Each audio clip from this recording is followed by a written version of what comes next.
Welcome back to Good Revenue. I'm Neetha Bidway, and this week we're going to talk about what exactly is the extent of the requirements around trust and transparency to the public. What do we owe each other as companies, as citizens? We're also going to discuss just how bad is AI IP theft, and here's a hint, it's not looking great. Finally, we're also going to get into the latest news about cybersecurity, and we'll try to answer the question, why is it that we're cutting back on our cyber defenses even as the threats are rising minute by minute? As always, you can find links and references to everything we talk about in the show notes. And if you haven't already, hit the subscribe button. Thanks for joining us. First up, do we really need quarterly reporting? The president is advocating once again for public companies to change their reporting structure. Today, public companies listed on American stock exchanges are required to report 4 times a year, so every 90 days. And if you have been an executive or any other stakeholder in a public company, you're well aware of the burden that this level of reporting can sometimes effectuate across organizations. It's so popular in the US that we actually find that a lot of our private companies, as well as our startups, adopt this reporting requirement as well. And the president is advocating, we've got a great story from Reuters if you want to dig into this a little bit, about why he thinks it should be semi-annual. Now, it's not out of total left field. In 2013, most countries in Europe switched from quarterly reporting to semi-annual reporting. So there is some precedent across OECD nations. On the pro side of this argument are folks like Jamie Dimon and Warren Buffett, both of whom are obviously huge luminaries in financial services and business in general. From their point of view and from the point of view of advocates, quarterly reporting is a huge paperwork burden, and it's driving the excessive short-termism that a lot of companies struggle with.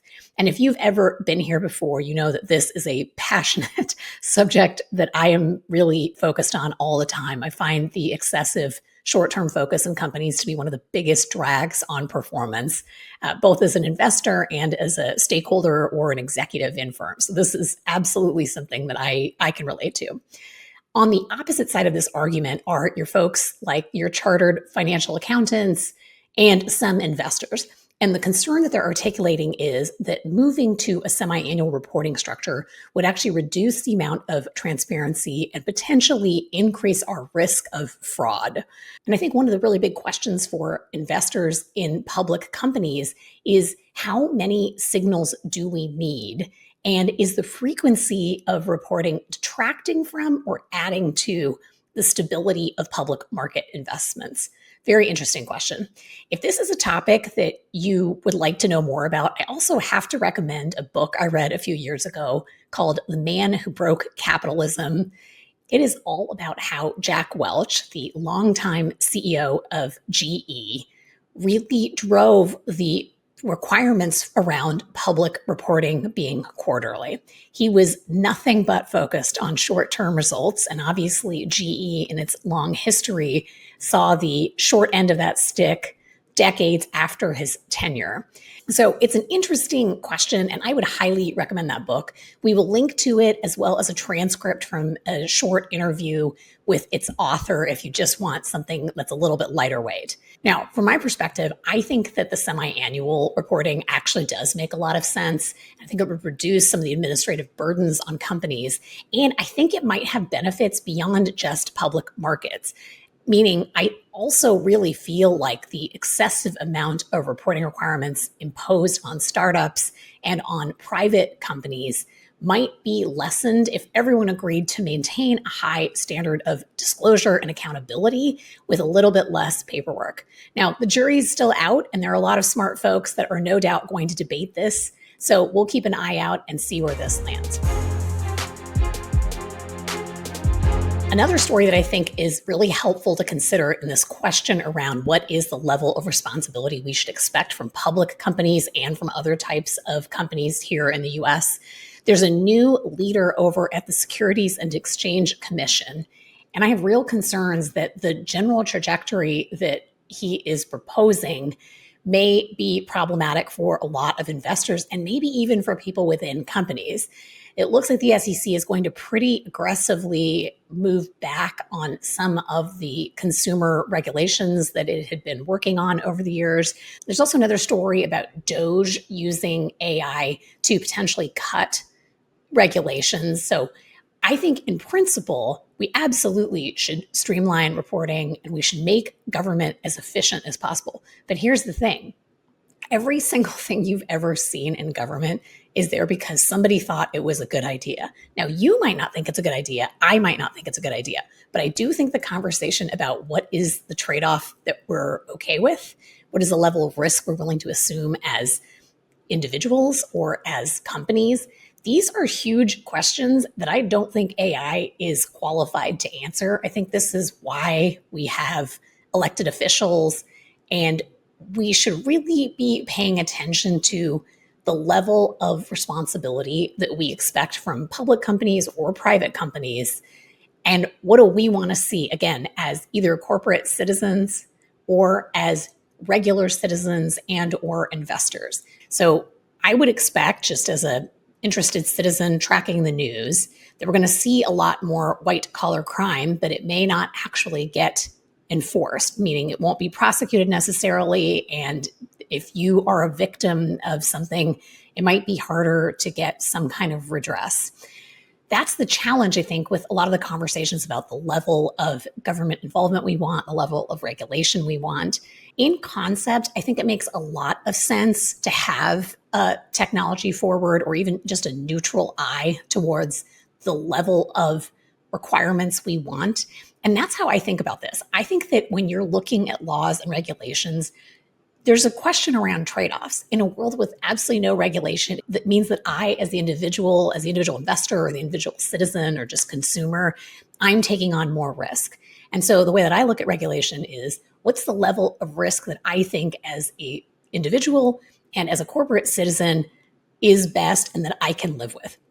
And there's obviously some consensus there. I'm not the only person here with an opinion, and neither is anyone else. And so I think there is a level of balance that I really hope regulators will still maintain, because at the end of the day, if we offload all of that risk to individuals, I think we are going to end up in a situation where a lot of people get hurt and it didn't need to happen. So in the meantime, I would really hold on tight to your wallet and keep a very close eye on the level of requirements that we're asking of public companies, private companies, and just our fellow citizens. Next up, AI's pirated book problem is worse than anyone ever thought. I came across a really interesting article in The Atlantic this week, link to it, highly recommend looking at it, it's not too long. And it is all about the extent to which Meta in particular and OpenAI have been training their models on stolen books. So these are books that have been pirated and they're available in the LibGen repository. It's a distributed repository online. It was actually started in Russia more than a decade ago, and now it is fully distributed. So it's accessible most places in the world. Now, the thing about this that's going to be probably pretty problematic for Facebook and Meta is that it's very clear from the court filings that there was a lot of top-level support for this initiative. And the trajectory of the comments and the emails makes it pretty clear that these companies just didn't want to actually have to pay copyright holders for copyrighted work. And that is the core question, I think. We've done a number of different stories here about IP issues.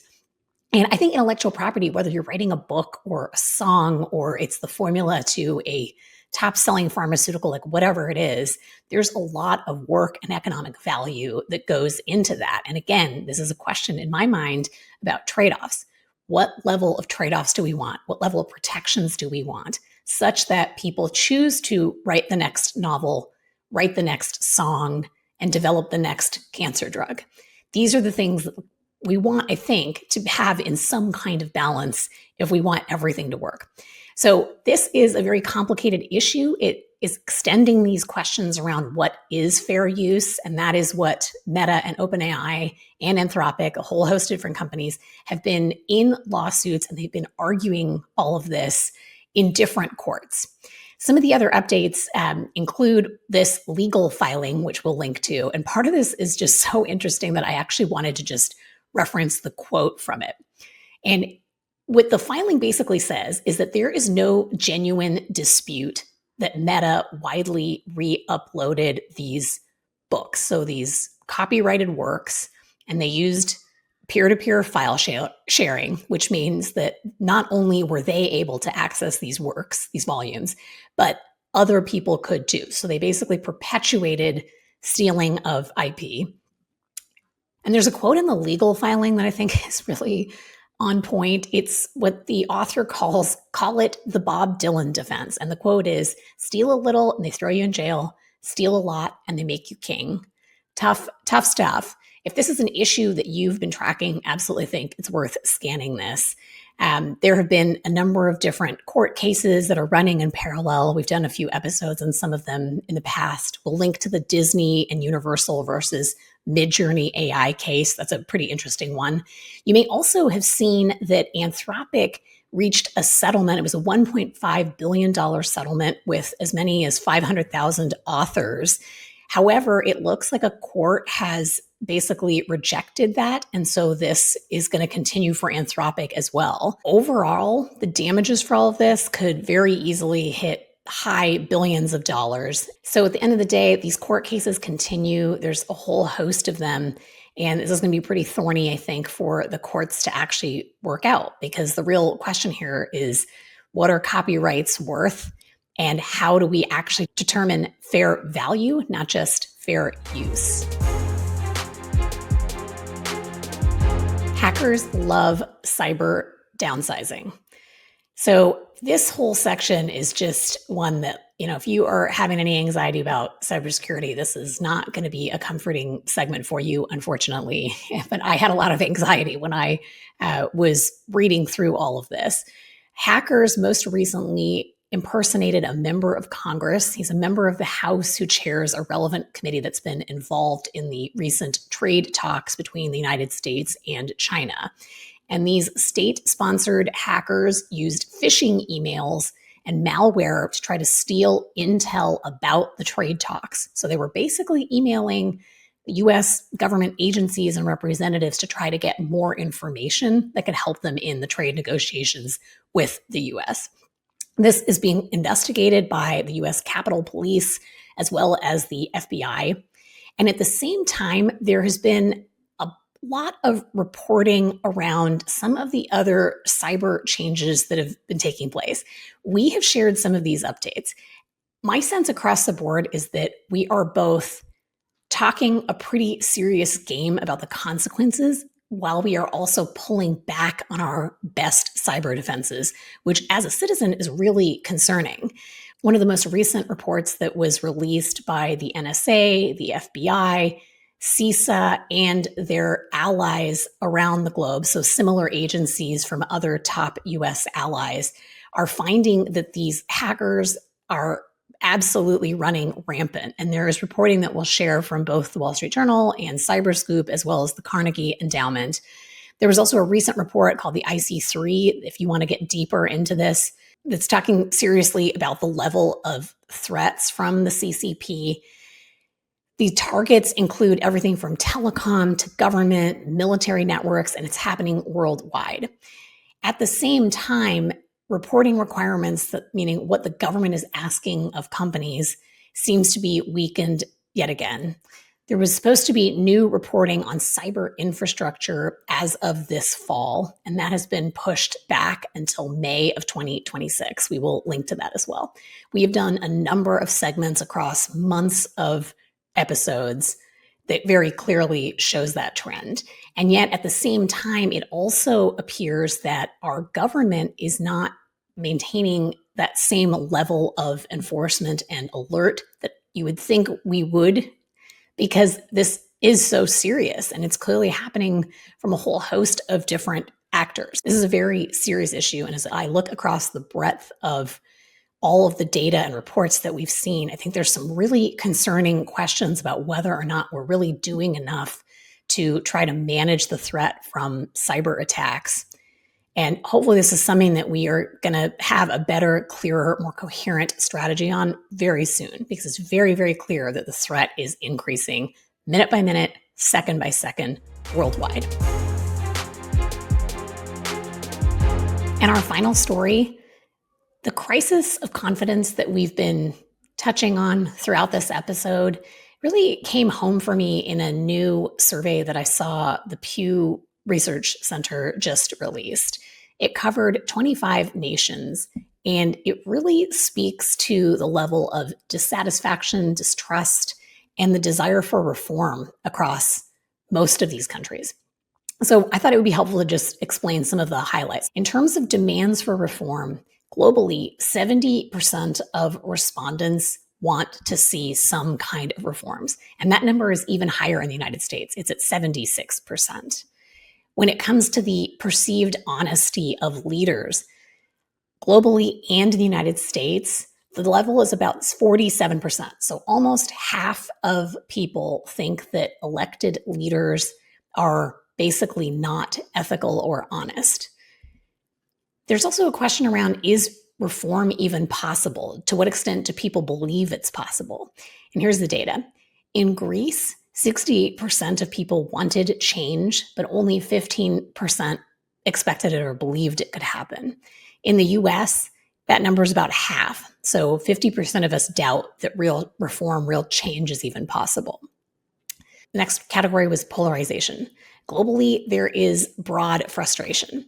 In the United States, it's quite extreme. 80% of us say that both parties are disagreeing on basic facts, and therefore the level of polarization is out of this world. There's some other data too that's US specific, and that has to do with the political parties and institutions. Globally, there's more support. In the United States, it's pretty dire. Almost 28% of people in the United States feel like neither political party is getting it done. And the Supreme Court favorability remains at historic lows. They're at 50% favorable, which is a record and not in a good way. Alienation is also a factor that is cited. In the United States, 70% of people say that politicians are just there to listen to wealthy people, and only 1 in 10 people actually feel well represented. Across the board in all the countries, young people are very unhappy with the state of their government, and in the United States and Canada, they're pushing particularly hard for reform. So it's a lot of tough data. It's probably a little bit difficult to read through all of this, but I think for many of us, after another tough week here in the US, I think that it tracks. It seems like a pretty accurate reading of where we are right now. So as we wrap up today, not just talking about this study from Pew, but across all of these stories, I think the theme that I really see is around trust and satisfaction and transparency. These are huge questions that seem thematically to be very prevalent all around us, both in the business world and just as citizens, whether you're here in the United States or globally. And we're in another very difficult time, particularly in this country, but I think also on a global level, very clearly from this data. But I think there's many other indicators too. And I hope that it will not be like this forever. As always, thanks so much for joining us here. We'll see you here very soon. Thanks for listening. If you liked what you heard, leave us a review, subscribe to the show, or check out another episode. We appreciate your support.